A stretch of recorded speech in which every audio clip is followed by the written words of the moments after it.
आख्या मेरा एक पिता सी अज्ञान, बड़ी गल मेरा पिता सी अज्ञान, वो ते मर गया है।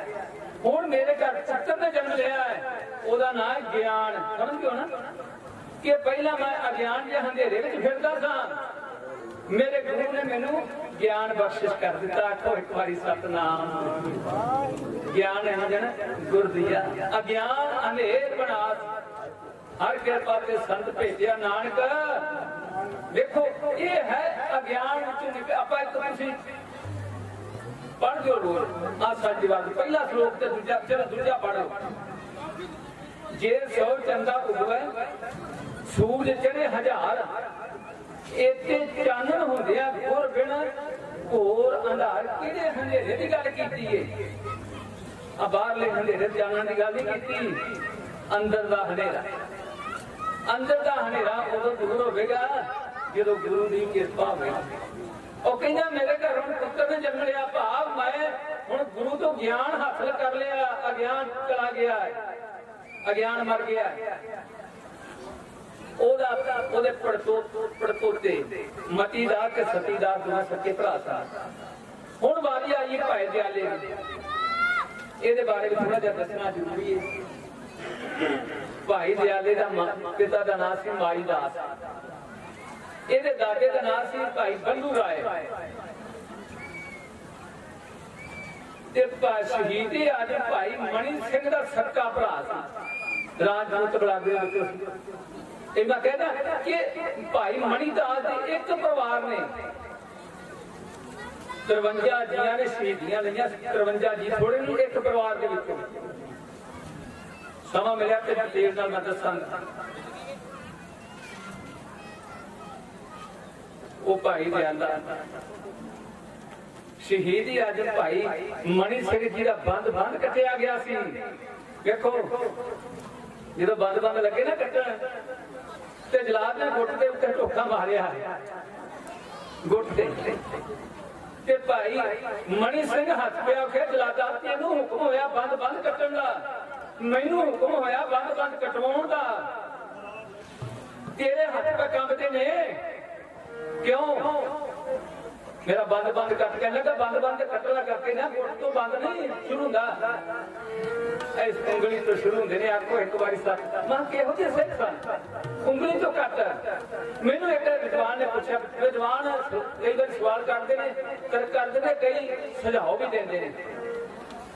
कहते ने विरक साहब दस जो भाई मनी सिंह के सारे हाथ जो दोवां दे बंद कट्टे गए, फिर कित्थों शुरू किया? मैं कहा पैरों दी उंगलां कट्टियां ने। आखो एक बारी सतनाम। फिर पैरों तो शुरू किया, अखीर दे विच सीस जुड़ा किया।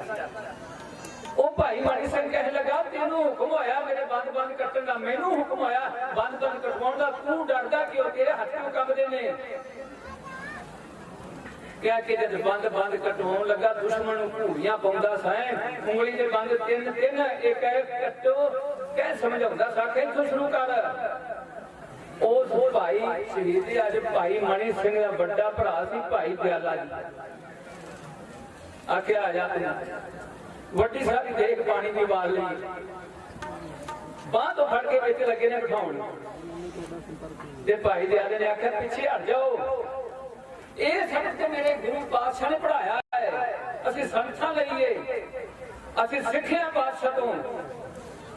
ਤੇ ਦੇਖ ਜੇ ਬਹਿਣ ਤੋਂ ਪਹਿਲਾਂ ਇੱਕ ਨੇ ਅਰਦਾਸ ਕੀਤੀ, ਆਖਿਆ ਪੰਜਵੇਂ ਪਾਤਸ਼ਾਹ ਗੁਰੂ ਤੇਗ ਬਹਾਦਰ ਮਹਾਰਾਜ ਪੰਜਵੇਂ ਜਾਮੇ ਵਿੱਚ ਨੋਟ ਕਰ ਲਿਆ ਜੇ, ਪੰਜਵੇਂ ਜਾਮੇ ਦੇ ਵਿੱਚ ਤੁਸੀਂ ਦੇਖ ਕੇ ਚੁਬਾਲੇ ਗਏ ਸੀ, ਸਿੱਖ ਸਾਹਮਣੇ ਬੈਠ ਕੇ ਸੁਣ ਪਾਏ, तू ते समर्थ गुरु है, अज तेरा सिख देख में चुबाले लगा खान, कृपा करी किते मैं डोल ना जाए। अरदास की बह गया थले अग की बाजी लट बन मैं कहना वो शहीद जेड़े ते मौत नूं विखौल करने वाले। एक विद्वान ने दो अखर बड़े कमाल के लिखे ने। वो कहंदा मती रात तो फाड़ जद होण लगा, कहंदा आ रहा तेरी ते धार कुछ नहीं, खुंडे ने दंदे ना तेज करो ना। मती रात तो फाड़ जद होण लगा, कहंदा आ रहा तेरी हथियार कुछ नहीं। भाई दयाला उबाले खाए देख अंदर कहंदा अग नूं तेरे अंगियार कुछ नहीं। मनी सिंह बंद बंद कटवाउण लगा कहंदा जलाद नूं तेरे हथियार कुछ नहीं। आखो सतनाम श्री वाहिगुरू। बह गया दयाला देख दे विच ते देख उबाले पीखांगी। सुनो प्यार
भाई दयाला भी शहीद हो गया।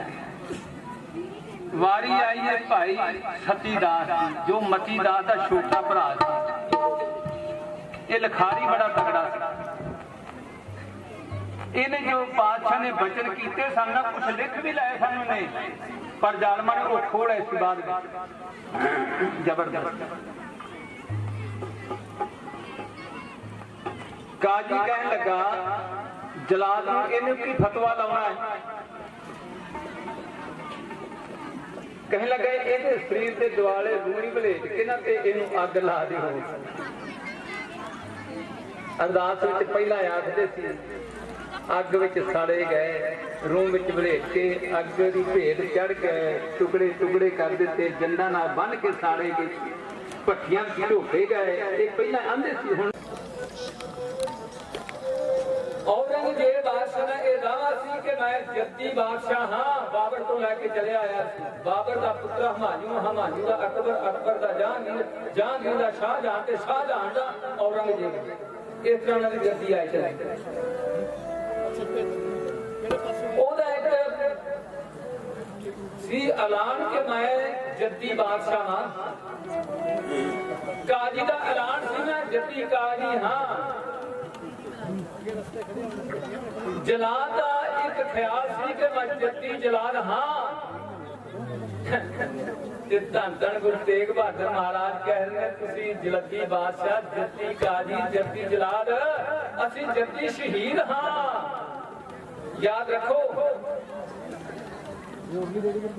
तुहाडी जद किता नहीं, पर साडे तो बाद कौमी परवानियां दी लाइनां लग जानियां ना। दिल्ली की धरती ते लगियां ना लाइनां। आखो सतनाम श्री वाहिगुरू।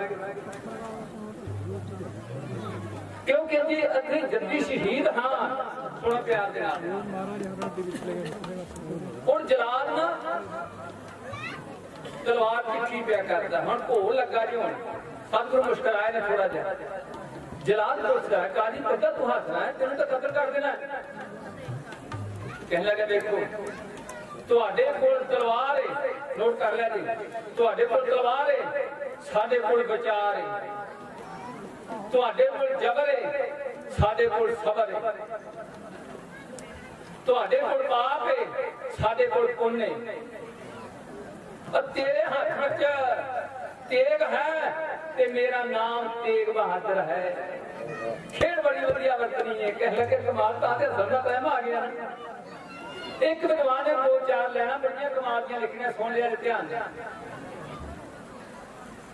मैं हां तेग ते कढ ला तेग तू ही सुनिया मैं हां तेग ते कढ ला तेग तू ही एक दो नहीं कढ ला 100 तेगा सानू रुतबा है तेग बहादुरी दा मेरे बापू ने पहनिया दो तेगा मेरे पिता गुरु हरगोबिंद सिंह उते ये परख दा तेरा क्यों तेगा हुण अगली गल सुने जी हुण वेखी तू आउंदे भेखी अंदर मेरे पुत्र ने बहुणियां ओ तेगा ओदी तेग विचों जेड़ी तेग निकली उन्हें लैणियां तेरियां ओ तेगा वो समय आया ना फिर 1.25 लाख से एक लड़ाऊं तब गोबिंद सिंह नाम तो होने के साथ का चमकौर देखो प्यारे एक पासे 10 लाख एक पासे केवल भूखे भाने कई दिन के थके टूटे केवल 40 ये बच्चे पूरा नहीं हो रहा धन धन गुरु तेग बहादुर महाराज को शहीद कर दिता गया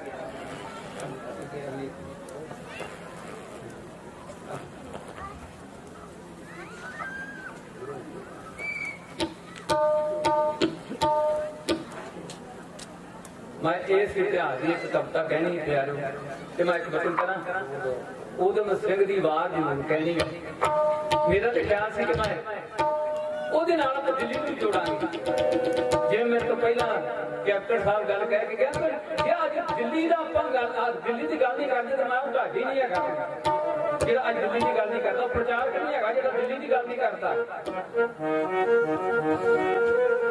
ਨਾਨਕ ਦੇ ਸਮੇਂ ਵੀ ਹੱਕ ਖੋਇਆ ਜਾ ਰਿਹਾ ਸੀ ਗੁਰੂ ਤੇਗ ਬਹਾਦਰ ਮਹਾਰਾਜ ਦੇ ਸਮੇਂ ਵੀ ਹੱਕ ਖੋਇਆ ਜਾ ਰਿਹਾ ਸੀ ਤੇ ਹੱਕ ਅੱਜ ਵੀ ਖੋਇਆ ਜਾ ਰਿਹਾ ਉਹ ਉਹਨਾਂ ਦਾ ਇੱਕ ਨਾਂ ਲਾ ਕੇ ਆ ਰਹੇ ਦਿੱਲੀ ਵਾਲਿਆਂ ਦਾ ਸਾਡਾ ਹੱਕ ਇੱਥੇ ਰੱਖ ਅਤੇ ਤਲੀ ਤੇ ਰੱਖ ਸਾਡਾ ਹੱਕ ਜਿਹੜਾ ਬਣਦਾ ਹੈ ਇਹ ਜਿਹੜੇ ਕਾਲੇ ਕਾਨੂੰਨ ਧੱਕੇ ਨਾਲ ਠੋਕ ਮੈਂ ਇੱਕ ਗੱਲ ਕਹਾਂ ਪਿਆ ਗਰਮੀ ਦਾ ਦਿਨ ਹੋ ਗਿਆ ਸੁਣਿਆ ਧਿਆਨ ਗਰਮੀ ਦਾ ਦਿਨ ਹੋ ਗਿਆ ਬਾਪੂ ਮੰਜੀ ਤੇ ਪਿਆ ਹੋ ਗਿਆ ਉੱਤੇ 2-3 ਕੰਬਲ ਪਾ ਲਿਓ देखो बापू ये बड़े फायदामंद ने बहुत मरनी दूर चले गए धड़ दा संस्कार होया आनंदपुर दी धरती ते शीश दा संस्कार होया डी कट गए डी कट सो आओ पता नहीं मिलता नहीं रहा सुनो प्यार दे नाल भाई जैता धन गुरु तेग बहादुर महाराज दा शीश लेके दिल्ली तो आनंदपुर किवें आ जा रहा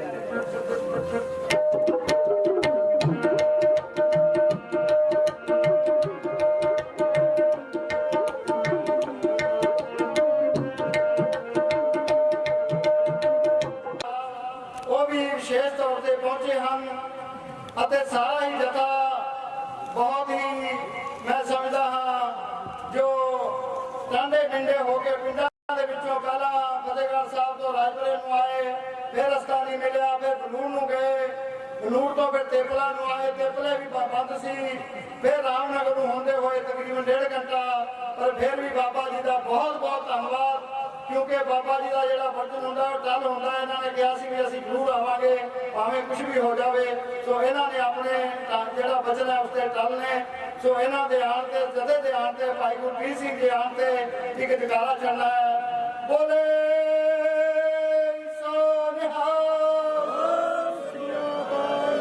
सो मैं डॉक्टर दर्शन सिंह जी बबला जी अमरधारी सिंह पंच आ जोड़े ने आ जान भाई मीर सिंह जी आ जान बाबा जी को सम्मानित करना भाई गुरप्रीत सिंह जी को सम्मानित करना है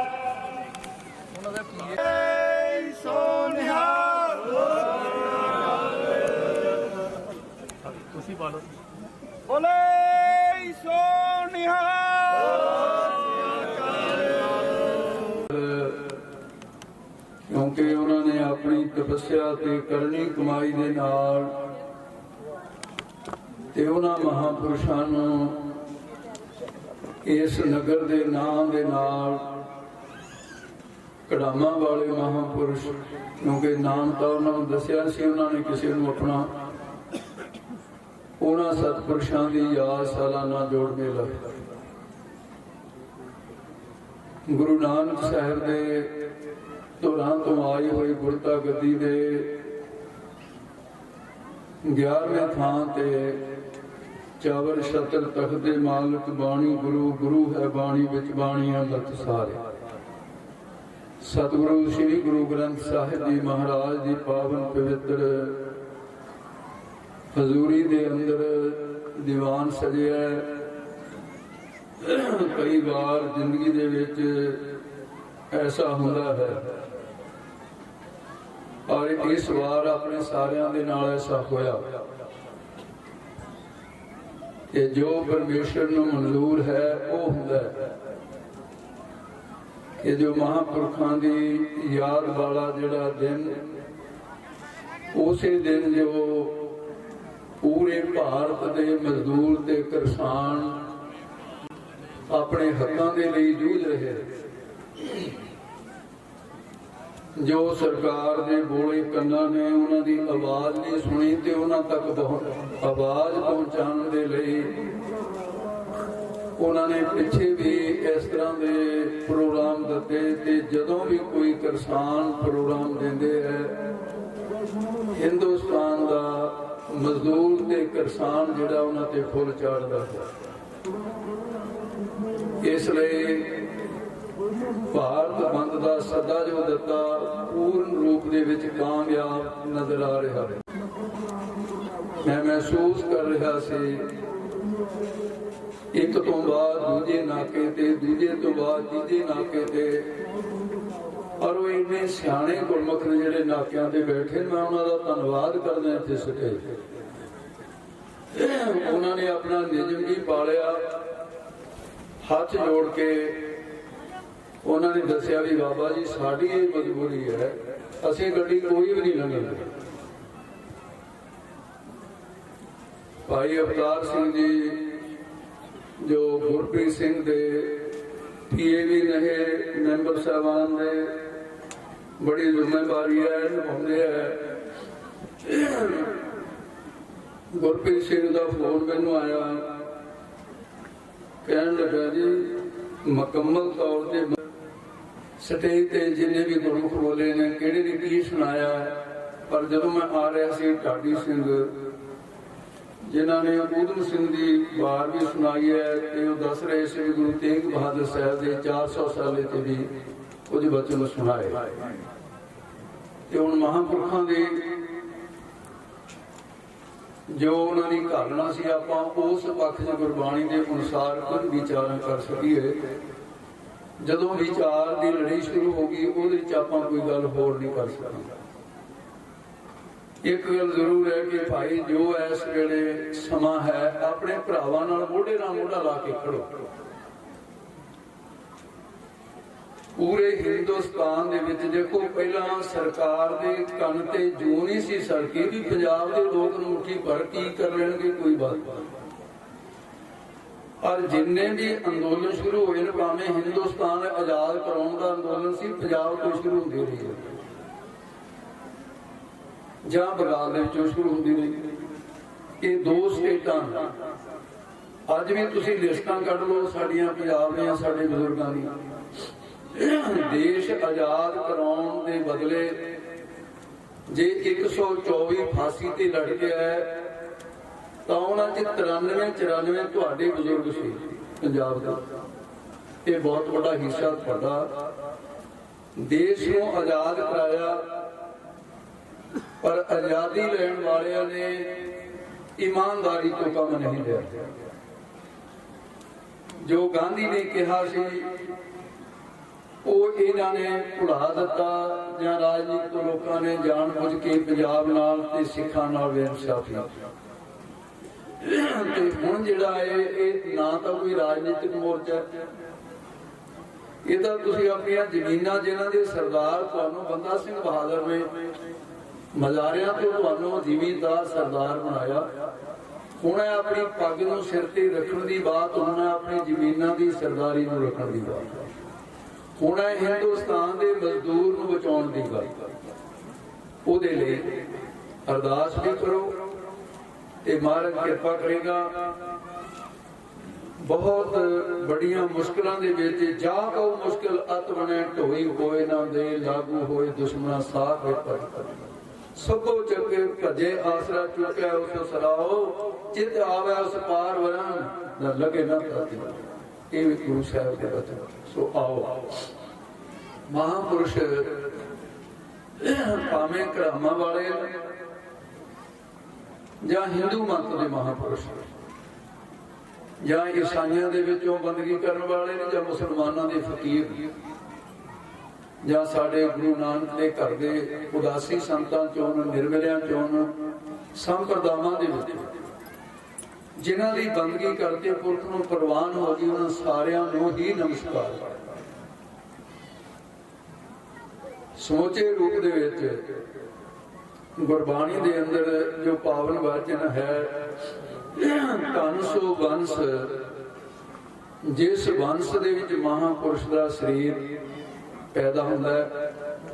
ਗੁਰਬਾਣੀ ਚ ਕਿਹਾ ਵੀ ਉਹ ਬੰਸ ਵੀ ਧੰਤਾ ਦੇ ਜਿਸ ਗੋਤਰ ਵਿੱਚ ਜਿਸ ਬੰਸ ਵਿੱਚ ਮਹਾਂਪੁਰਸ਼ ਆਏਗਾ, ਕਹਿੰਦੇ ਉਹ ਧੰਨ ਹੈ। ਧੰਨ ਸੋ ਬੰਸ ਧੰਨ ਸੋ ਪਿਤਾ, ਉਹਨਾਂ ਦਾ ਪਿਤਾ ਵੀ ਧੰਨ ਹੈ, ਜਿਸ ਪਿਤਾ ਦੇ ਜਿਸਮ ਦੇ ਵਿੱਚੋਂ ਤੇ ਉਹਨਾਂ ਮਹਾਂਪੁਰਸ਼ਾਂ ਦੇ ਜਿਸਮ ਦਾ ਪਰਮੇਸ਼ਰ ਦੀ ਬਣਾਈ ਹੋਈ ਰੌ ਰੀਤ ਦੇ ਅਨੁਸਾਰ, ਕਿਉਂਕਿ ਮਾਤਾ ਦਾ ਸਰੀਰ ਜਿਹੜਾ ਹੈ ਉਹ ਪੁੱਤਰ ਦੇ ਪੈਦਾ ਕਰਨ ਦੇ ਵਿੱਚ ਉਪਾਦਾਨ ਕਾਰਨ ਹੈ। ਜੋ ਪਿਤਾ ਦਾ ਸਰੀਰ ਹੈ ਉਹ ਨਿਮਿਤ ਕਾਰਨ ਹੈ। ਦੋ ਕਾਰਨ ਹੁੰਦੇ ਨੇ, ਉਪਾਦਾਨ ਕਾਰਨ ਦਾ ਨਿਮਿਤ ਕਾਰਨ। ਸ਼ਾਇਦ ਇਹ ਤੁਹਾਨੂੰ ਗੱਲ ਵਿਦਾਂਤ ਦੀ ਕੁਝ ਸਮਝ ਨਾ ਆਈ ਹੋਵੇ, ਜੇ ਆਈ ਹੋਵੇ ਥੋੜਿਆਂ ਨੂੰ ਆਈ ਹੋਵੇ। ਉਹਦੇ ਲਈ ਮੈਂ ਸੌਖੀ ਆਪ ਜੀ ਨੂੰ ਦੱਸ ਦਿੰਦਾ ਵੀ ਤੁਸੀਂ ਪੁਰਾਣੇ ਸਮੇਂ 'ਚ ਘੁਮਿਆਰ ਦੇਖੇ ਹੋਣਗੇ ਭਾਂਡੇ ਬਣਾਉਂਦੇ। ਜਦੋਂ ਘੁਮਿਆਰ ਭਾਂਡਾ ਬਣਾਉਂਦਾ ਹੈ, ਉਹ ਜਿਹੜਾ ਭਾਂਡਾ ਘੜਾ ਬਣਿਆ, ਸਮਝ ਲਓ ਆਪਾਂ ਘੜੇ ਦਾ ਕੱਲੇ ਦੀ ਗੱਲ ਨਹੀਂ ਵੀ ਘੜਾ ਬਣਦਾ ਹੈ। ਘੜੇ ਦੇ ਬਣਨ 'ਚ ਦੋਨੇ ਕਾਰਨ, ਉਪਾਦਾਨ ਕਾਰਨ ਹੀ ਤੇ ਨਿਮਿਤ ਕਾਰਨ। ਘੜੇ ਦਾ ਉਪਾਦਾਨ ਕਾਰਨ ਹੈ ਮਿੱਟੀ। ਮਿੱਟੀ ਤੋਂ ਹੀ ਘੜਾ ਬਣਿਆ, ਘੜਾ ਬਣ ਕੇ ਵੀ ਉਹਦੀ ਮਿੱਟੀ ਹੋਈ।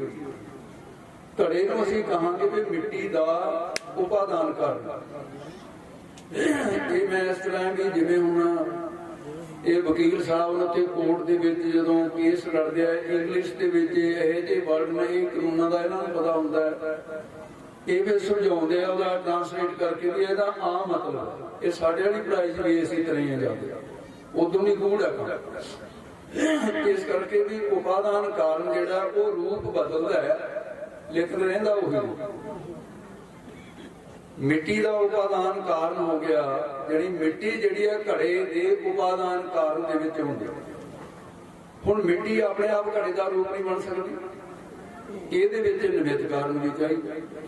ਨਿਮਿਤ ਕਾਰਨ ਹੈ ਘੁਮਿਆਰ ਦਾ ਚੱਕ, ਘੁਮਿਆਰ ਦਾ ਡੰਡਾ, ਘੁਮਿਆਰ ਖੁਦ, ਉਹ ਗਿਆ ਨਿਮਿਤ ਕਾਰਨ। ਦੋਨੇ ਮਿਲ ਕੇ ਘੜਾ ਜਿਵੇਂ ਤਿਆਰ ਹੋਇਆ, ਇਸੇ ਤਰ੍ਹਾਂ ਮਾਤਾ ਉਪਾਦਾਨ ਕਾਰਨ ਹੈ। ਮੇਰੀ ਮਾਂ ਮੇਰੇ ਸਰੀਰ ਦਾ ਉਪਾਦਾਨ ਕਾਰਨ ਹੈ, ਤੁਹਾਡੀਆਂ ਮਾਤਾਵਾਂ ਤੁਹਾਡੇ ਸਰੀਰ ਦਾ ਉਪਾਦਾਨ ਕਾਰਨ ਹੈ, ਮੇਰੇ ਸਰੀਰ ਦਾ ਮੇਰਾ ਪਿਤਾ ਨਿਮਿਤ ਕਾਰਨ ਹੈ, ਤੁਹਾਡੇ ਸਰੀਰ ਦੇ ਤੁਹਾਡੇ ਪਿਤਾ ਨਿਮਿਤ ਕਾਰਨ ਹੈ। ਜਿਹੜਾ ਨਿਮਿਤ ਕਾਰਨ ਹੈ ਉਹਨੂੰ ਵੀ ਧੰਨ ਕਿਹਾ, ਜਿਹੜਾ ਉਪਾਦਾਨ ਕਾਰਨ ਹੈ ਉਹਨੂੰ ਵੀ ਧੰਨ ਕਿਹਾ। ਧੰਨ ਸੋ ਬੰਸ ਧੰਨ ਸੋ ਪਿਤਾ ਧੰਨ ਸੋ ਮਾਤਾ, ਜਿਨ ਜਨ ਜਣੇ ਜਿਨ ਸਾਸ ਗਲਾਸ ਧਿਆਇਆ ਮੇਰਾ ਹਰ ਹਰ, ਸੇ ਸਾਚੀ ਦਰਗਹਿ ਹਰ ਜਾਣਾ। ਸੱਚੀ ਦਰਗਾਹ ਦੇ ਵਿੱਚ ਜਿਨ੍ਹਾਂ ਨੂੰ ਸਨਮਾਨ ਮਿਲਿਆ, ਉਹਨਾਂ ਦੇ ਸਰੀਰ ਦੇ ਹੁੰਦਿਆਂ ਉਹਨਾਂ ਨੂੰ ਸਤਿਕਾਰ ਦੀ ਲੋੜ ਨਹੀਂ ਸੀ। ਜਿੰਨਾ ਚਿਰ ਸਤਿਕਾਰ ਦੀ ਲੋੜ ਹੈ ਉਹਨਾਂ ਚ ਦੇਹ ਅਧਿਆਸ ਹੈ, ਜਿੰਨਾ ਚਿਰ ਦੇਹ ਅਧਿਆਸ ਹੈ ਉਹਨਾਂ ਚਿਰ ਸੰਤ ਨਹੀਂ ਬਣਦਾ। ਜਿੰਨਾ ਚ ਸੰਤ ਨਹੀਂ ਬਣਦਾ ਦਰਗਾਹ 'ਚ ਪ੍ਰਵਾਨ ਨਹੀਂ ਹੁੰਦਾ। ਦੇ ਅਧਿਆਸ ਹਉਮੈ ਤੋਂ ਬਿਨਾਂ ਨਹੀਂ, ਤੇ ਹਉਮੈ ਨਾਮ ਨੂੰ ਟਿਕਣ ਨਹੀਂ ਦਿੰਦੀ। ਨਾਮ ਨਹੀਂ ਟਿਕਦਾ ਸੰਤ ਨਾਲ। ਇਸ ਕਰਕੇ ਉਹਨਾਂ ਨੂੰ ਵਡਿਆਈ ਦੀ ਲੋੜ ਨਹੀਂ। ਇਹ ਮਹਾਂਪੁਰਸ਼ ਅੱਜ ਦੇ ਵਰਤਮਾਨ ਸਮੇਂ ਦੀ ਗੱਲ ਕਰੀਏ ਤਾਂ ਗੁਰੂ ਪਿਆਰਿਓ, ਜਿਹੜਾ ਯੋਗ ਰੂੜੀ ਸ਼ਬਦ ਸੀ ਨਾ, ਸੰਤ ਸ਼ਬਦ ਯੋਗ ਰੂੜੀ ਸ਼ਬਦ ਸੀ, ਇਹ ਰੂੜੀਵਾਦੀ ਸ਼ਬਦ ਬਣ ਗਿਆ। ਉਹਨਾਂ ਲੋਕਾਂ ਨੇ ਧੁੰਦਲਾ ਕਰ ਦਿੱਤਾ। ਜਿਹੜੇ ਦੁਰਾਚਾਰੀ ਲੋਕ ਸੀ, ਜਿਨ੍ਹਾਂ ਦੇ ਜੀਵਨ ਆਮ ਲੋਕਾਂ ਨਾਲੋਂ ਵੀ ਜੀਵਨ ਦਾ ਪੱਧਰ ਡਿੱਗਿਆ ਹੋਇਆ ਸੀ, ਉਹ ਆਪਣੇ ਨਾਂ ਨੂੰ ਸੰਤ ਸ਼ਬਦ ਵਰਤੋਂ ਵਿੱਚ ਲਿਆਉਣ ਕਰਕੇ ਇਹ ਸ਼ਬਦ ਜਿਹੜਾ ਰੂੜੀਵਾਦੀ ਬਣਾ ਦਿੱਤਾ। ਜਿਹੜੇ ਸ਼ਬਦ ਦਾ ਬੋਧ ਰੱਖਣ ਵਾਲੇ ਨੇ, ਕੁਝ ਅੱਖਰ ਪੜ੍ਹਨ ਦਾ ਸੁਭਾਅ ਰੱਖਦੇ ਨੇ, ਇਹੋ ਜਿਹੀਆਂ ਗੱਲਾਂ ਨੂੰ ਜਲਦੀ ਸਮਝ ਲੈਂਦੇ। ਇੱਕ ਹੁੰਦਾ ਯੋਗ, ਇੱਕ ਹੁੰਦਾ ਰੂੜੀ, ਇੱਕ ਹੁੰਦਾ ਯੋਗ ਰੂੜੀ। ਇਹ ਤਿੰਨ ਤਰ੍ਹਾਂ ਦੇ ਸ਼ਬਦ ਜੋ ਕਹਿੰਦੇ ਨੇ ਦੋ ਵਰਨਾਂ ਨੂੰ ਇਕੱਠੇ ਕਰਕੇ ਦੋ ਅੱਖਰ ਜੋੜ ਲਏ, ਇੱਕ ਪਦ ਬਣ ਗਿਆ, ਉਹਨੂੰ ਕਹਿੰਦੇ ਯੋਗ। ਅੱਖਰਾਂ ਦਾ ਯੋਗ, ਅੱਖਰਾਂ ਦਾ ਜੋੜ, ਇੱਕ ਪਦ ਬਣ ਗਿਆ। ਤੇ ਇੱਕ ਹੁੰਦਾ ਰੂੜੀ। ਰੂੜੀ ਸ਼ਬਦ ਉਹ ਹੁੰਦਾ ਹੈ ਜਿਹਦਾ ਹੋਰ ਕੋਈ ਅਰਥ ਨਾ ਬਣੇ। ਮਿਸਾਲ ਦੇ ਤੌਰ ਤੇ ਆਪਾਂ ਉਹੀ ਪਿੰਡੂ ਮਿਸਾਲ ਦਿੰਦੇ ਆ। ਡੰਗਰਾਂ ਦਾ ਗੋਹਾ ਹਟਾਉਣ ਵਾਸਤੇ ਥੋੜਾ ਰੱਖਿਆ ਵਾ ਹੁੰਦਾ। ਥੋੜੇ ਦਾ ਹੋਰ ਕੋਈ ਅਰਥ ਨਹੀਂ ਹੈ, ਇਕੱਲਾ ਫੋੜਾ ਹੀ ਹੈ। ਇਹਦਾ ਹੋਰ ਕੋਈ ਅਰਥ ਨਹੀਂ। ਇਹ ਰੂੜੀ ਸ਼ਬਦ ਹੈ। ਫੌੜੀ ਬਸ ਇੱਕੋ ਹੀ ਸ਼ਬਦ ਹੈ। ਗੜਬਾ ਇੱਕੋ ਹੀ ਸ਼ਬਦ ਹੈ। ਗੜਬੀ ਇੱਕੋ ਹੀ ਸ਼ਬਦ ਹੈ। ਇਤਿਹਾਸ ਇਹਨੂੰ ਕਹਿੰਦੇ ਰੂੜੀ। ਹੁਣ ਅੱਗੇ ਯੋਗ ਰੂੜੀ, ਜਿਹਦਾ ਉਹ ਵੀ ਬਣਦਾ ਹੋਵੇ, ਰੂੜੀ ਵੀ ਹੋਵੇ, ਤੇ ਉਹਦੇ ਵਿੱਚੋਂ ਅੱਖਰ ਤੋਂ ਹੋਰ ਵੀ ਅਰਥ ਨਿਕਲਦਾ ਹੋਵੇ, ਉਹਨੂੰ ਕਹਿੰਦੇ ਯੋਗ ਰੂੜੀ। ਸੰਤ ਨੂੰ ਮੈਂ ਕਹਿ ਰਿਹਾ ਵੀ ਸੰਤ ਯੋਗ ਰੂੜੀ ਸ਼ਬਦ ਸੀ। ਮੈਂ ਇਹੀ ਗੱਲ ਕਰਦਾ ਹਾਂ। ਇਹਦੇ ਵਿੱਚ ਜਿਵੇਂ ਇੱਕ ਸ਼ਬਦ ਹੈ ਮੁਹਾਰ, ਉਹਦਾ ਅਰਥ ਲਗਾਮ ਵੀ ਬਣ ਗਿਆ। ਤੇ ਘੋੜੇ ਨੂੰ ਲਗਾਮ ਦੇਤੀ, ਜਾਂ ਬੋਤੇ ਦੀ ਮੁਹਾਰ ਹੈ, ਬੋਤੇ ਨੂੰ ਕਾਬੂ ਕਰਨ ਵਾਸਤੇ। ਇਹ ਤਾਂ ਰੂੜੀ ਸ਼ਬਦ ਵਿੱਚ ਆ ਗਿਆ। ਇਹਦੇ ਨਾਲ ਯੋਗ ਰੂੜੀ ਕਿਵੇਂ ਬਣਦਾ? ਮੋਹ ਨੂੰ ਹਾਰ ਦੇਣ ਵਾਲਾ ਕੌਣ ਹੈ? ਵਿਵੇਕ। ਇਹਦੇ ਚ ਅਰਥ ਇਹ ਵੀ ਹੋ ਗਿਆ ਵੀ ਮੋਹ ਨੂੰ ਹਾਰ ਦੇਣ ਵਾਲਾ। ਮੁਹਾਰ ਦੇ ਵਿੱਚ ਇਹ ਵੀ ਅਰਥ ਬਣ ਗਿਆ। ਇਸ ਹੋ ਗਿਆ ਯੋਗ ਰੂੜੀ ਸ਼ਬਦ। ਤੇ ਇਸੇ ਤਰ੍ਹਾਂ ਹੋਰ ਇਹਦੇ ਵਿੱਚ ਸਾਧ ਸੰਗੀਤ ਸ਼ਬਦ ਹੈ। ਬਾਬਾ ਜੀ ਪ੍ਰਵਾਨ ਹੈ ਤੁਹਾਡਾ, ਬੈਠ ਜਾਓ। ਬਹੁਤ ਧੰਨਵਾਦ। ਕੋਈ ਨਹੀਂ, ਬੜੀ ਖੇਚਲ ਦੇ ਨਾਲ ਆਏ ਬੈਠ ਜਾਓ। ਕੋਈ ਤੋ ਇਸੇ ਤਰ੍ਹਾਂ ਸਾਧ ਸੰਗੀਤ ਅਨੇਕਾਂ ਹੋਰ ਸ਼ਬਦ ਨੇ ਜਿਨ੍ਹਾਂ ਦੀਆਂ ਮਿਸਾਲਾਂ ਦਿੱਤੀਆਂ ਜਾ ਸਕਦੀਆਂ।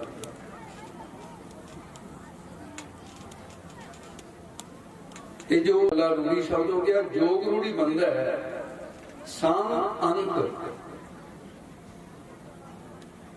ਇਸ ਦਾ ਮਤਲਬ ਕੀ ਬਣਿਆ? ਜੋ ਅੰਤ ਦੇ ਵੇਲੇ ਕਿਸੇ ਦੀ ਸਹਾਇਤਾ ਕਰ ਸਕੇ, ਇਹੋ ਜੀ ਸ਼ਕਤੀ। ਇਹ ਕਠਿਨ ਵੇਲਾ ਹੁੰਦਾ ਜਿਹੜਾ ਅੰਤ ਦਾ ਵੇਲਾ ਹੈ। ਸਮੇਂ ਅੰਤ ਪਰ ਗੁਰੂ ਗੋਬਿੰਦ ਸਿੰਘ ਸਾਹਿਬ ਦਾ ਅਰਥ ਕੀਤਾ ਹੋਇਆ ਜੀ ਹੈ ਦਸਮ ਗ੍ਰੰਥ। ਸਮੇਂ ਅੰਤ ਪਰ ਹੋਤ ਸਹਾਈ ਤਾਂ ਤੇ ਸੰਖਿਆ ਸੰਤ। ਅੰਤ ਦੇ ਵੇਲੇ ਸੀ ਸੰਤ ਬਾਬਾ ਅਤਰ ਸਿੰਘ ਜੀ ਮਸਤੂਆਣੇ ਵਾਲੇ ਜਦੋਂ ਤਪੱਸਿਆ ਕਰ ਰਹੇ ਸੀ, ਬੜੀ ਘੋਰ ਤਪੱਸਿਆ ਕੀਤੀ ਮਹਾਂਪੁਰਖਾਂ। ਤਪੱਸਿਆ ਕਰਦਿਆਂ ਇੱਕ ਵਜ਼ੀਰ ਸਿੰਘ ਉਹਨਾਂ ਮਹਾਂਪੁਰਸ਼ਾਂ ਦਾ, ਜਿਹਦੇ ਘਰ ਤੋਂ ਗੱਫਾ ਆਉਂਦਾ ਸੀ 8 ਪਹਿਰਾਂ ਦਾ, ਤੇ ਉਸਨੇ ਬਹੁਤ ਸੇਵਾ ਕੀਤੀ ਤੇ ਸਮਾਂ ਉਹਦਾ ਅੰਤ ਦਾ ਆ ਗਿਆ। ਸੰਤ ਸਹਾਇਤਾ ਕਿਵੇਂ ਕਰਦਾ ਤਾਂ ਸੰਤ ਕਹਿੰਦੇ ਹਨ। ਅਸੀਂ ਆਪਣੇ ਆਪ ਦੀ ਸਹਾਇਤਾ ਨਹੀਂ ਕਰ ਸਕਦੇ, ਲੋਕੀ ਸੰਤ ਕਹੀ ਜਾਣ ਹਨ। ਜਿਹੜਾ ਦੂਸਰੇ ਦੀ ਸਹਾਇਤਾ ਵਜ਼ੀਰ ਸਿੰਘ ਨੇ ਆਪਣੇ ਘਰੋਂ ਬੀਬੀ ਨੂੰ ਕਿਹਾ ਕਿ ਜਾ ਕੇ ਮਹਾਂਪੁਰਸ਼ਾਂ ਨੂੰ ਬੇਨਤੀ ਕਰ ਲਓ, ਮੇਰੇ ਸਵਾਸ ਪੂਰੇ ਹੋਣ ਤੋਂ ਪਹਿਲਾਂ ਪਹਿਲਾਂ ਜੇ ਮੈਨੂੰ ਦਰਸ਼ਨ ਦੇ ਦੇਣ, ਮੇਰੀ ਇੱਛਾ ਤਮੰਨਾ ਹੈ। ਐਸੀ ਤਮੰਨਾ ਹੋਣੀ ਵਾਜਬ ਹੈ। ਕਹਿੰਦੇ ਨੇ ਮਹਾਭਾਰਤ ਦੇ ਜੰਗ ਦੇ ਅੰਦਰ ਜਦੋਂ ਅਰਜਨ ਦੇ ਤੀਰਾਂ ਨੇ ਬਿੰਨ ਕੇ ਰੱਖ ਦਿੱਤਾ ਕਰਨ ਨੂੰ, ਧਰਤੀ ਤੇ ਲੇਟਿਆ ਪਿਆ ਕਰਨ, ਔਰ ਉਹ ਬੇਹੋਸ਼ੀ ਦੀ ਹਾਲਤ ਵਿੱਚ ਚਲਾ ਗਿਆ। ਭਗਵਾਨ ਕ੍ਰਿਸ਼ਨ ਜੀ ਨੇ ਨੇਤਰ ਬੰਦ ਕਰਕੇ ਕਹਿੰਦੇ ਆ ਭਗਵਾਨ ਜੀ ਇਹ ਕੀ ਹੋਇਆ? ਕਹਿੰਦੇ ਅੱਜ ਦਾਨ ਦਾ ਸੂਰਜ ਛੁਪ ਗਿਆ। ਅਰਜਨ ਨੂੰ ਗੁੱਸਾ ਲੱਗਿਆ ਵੀ ਮੇਰੀ ਰਿਸ਼ਤੇਦਾਰੀ ਸਿੱਧੇ ਤੌਰ ਤੇ ਭਗਵਾਨ ਕ੍ਰਿਸ਼ਨ ਨਾਲ, ਮੈਂ ਦੁਸ਼ਮਣ ਨੂੰ ਮਾਰਿਆ। ਹੁਣ ਭਗਵਾਨ ਤੋਂ ਬਿਨਾਂ ਜਾਂ ਕੁੰਤੀ ਤੋਂ ਬਿਨਾਂ ਕਿਸੇ ਨੂੰ ਪਤਾ ਨਹੀਂ ਸੀ ਵੀ ਕਰਨ ਪਾਂਡਵਾਂ ਦਾ ਵੱਡਾ ਜੇਸਟ ਭਰਾਤਾ ਹੈ। ਇਹ ਤਾਂ ਪਤਾ ਹੀ ਨਹੀਂ ਸੀ ਕਿਸੇ ਨੂੰ, ਇਹਦਾ ਬਾਅਦ ਪਤਾ ਲੱਗਾ। ਕਹਿਣ ਲੱਗੇ ਅਸੀਂ ਦਾਨ ਦਾ ਸੂਰਜ ਛੁਪ ਗਿਆ। ਭਗਵਾਨ ਜੀ क्या कह रहे हैं ਤੁਸੀਂ? मेरे दुश्मन की बड़ाई कर रहे हो। कहते अर्जन मुंह संभाल के बोल, मरण तो बाद कोई दुश्मन नहीं होता, ये योग है इसको।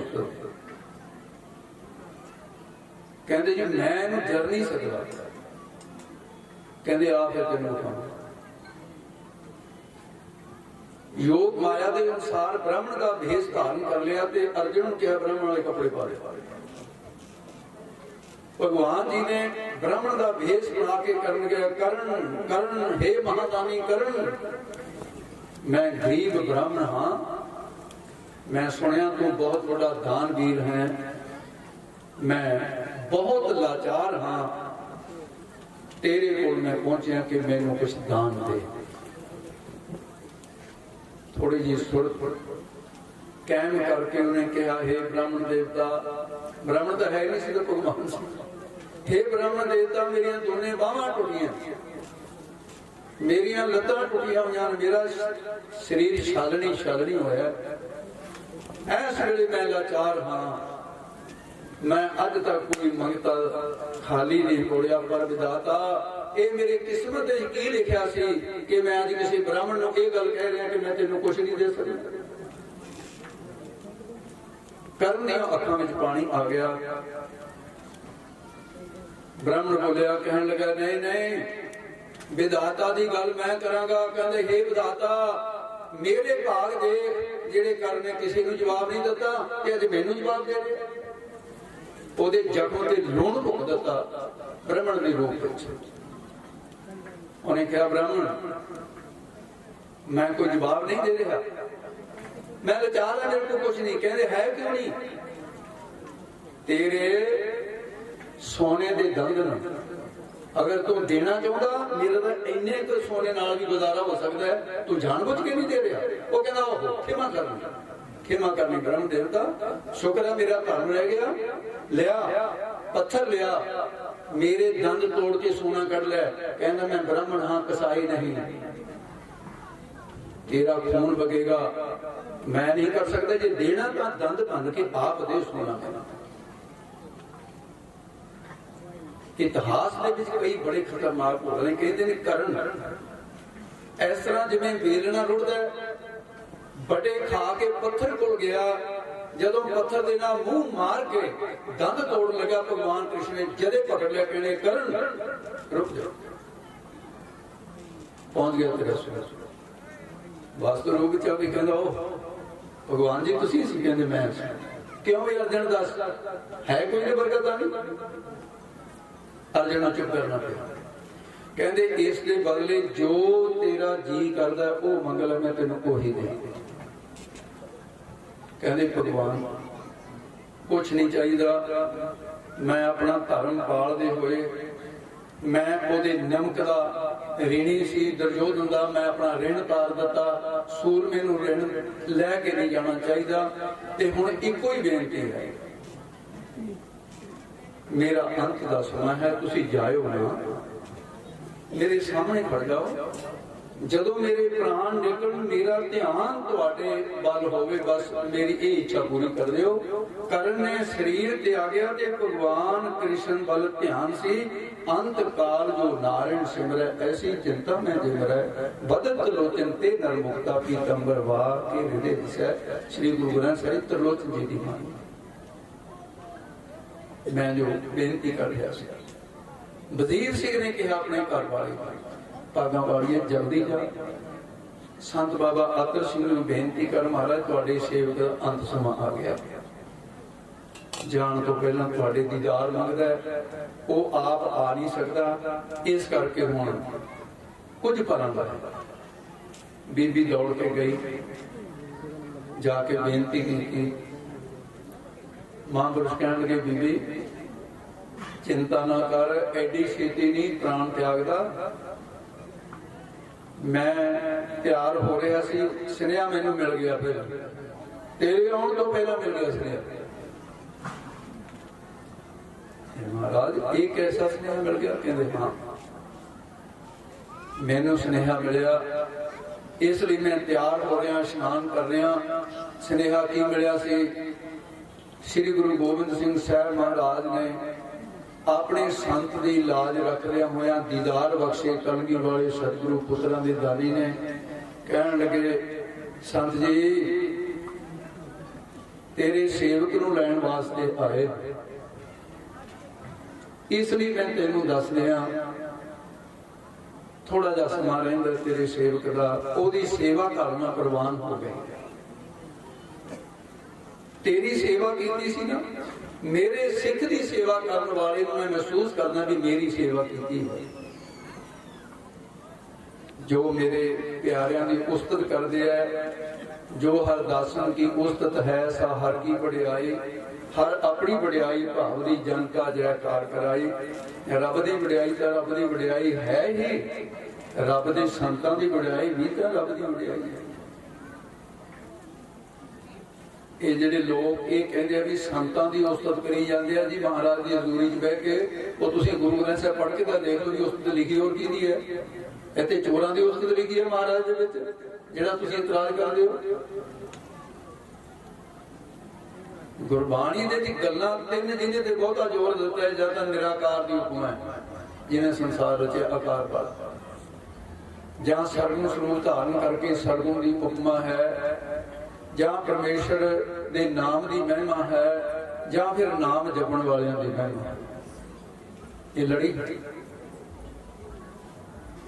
ਮਹਾਂਪੁਰਸ਼ ਤਿਆਰ ਹੋਏ, ਸੰਤਾਂ ਦੇ ਅੱਖਾਂ ਵਿੱਚ ਪਾਣੀ ਆਇਆ। ਕਲਗੀ ਵਾਲੇ ਸਤਿਗੁਰੂ ਦੇ ਦੀਦਾਰ ਕਿਤੇ ਪਹਿਲੀ ਵਾਰ ਤਾਂ ਹੋਈ ਹੁੰਦੇ ਰਹਿੰਦੇ ਸੀ। ਸੰਤ ਕੇ ਉੱਪਰ ਦੇ ਪ੍ਰਭਾਤ, ਸੰਤ ਕੇ ਸੰਗ ਰਹਿ ਦਿਨ ਰਾਤ। ਕਿਉਂ? ਉਹਨਾਂ ਦੀ ਅਵਸਥਾ ਦਿਨ ਰਾਤੀ ਆਰਾਧੋ ਪਿਆਰੋ ਨਿਮਕ ਨਾ ਕੀਜਾ ਢੀਜਾ।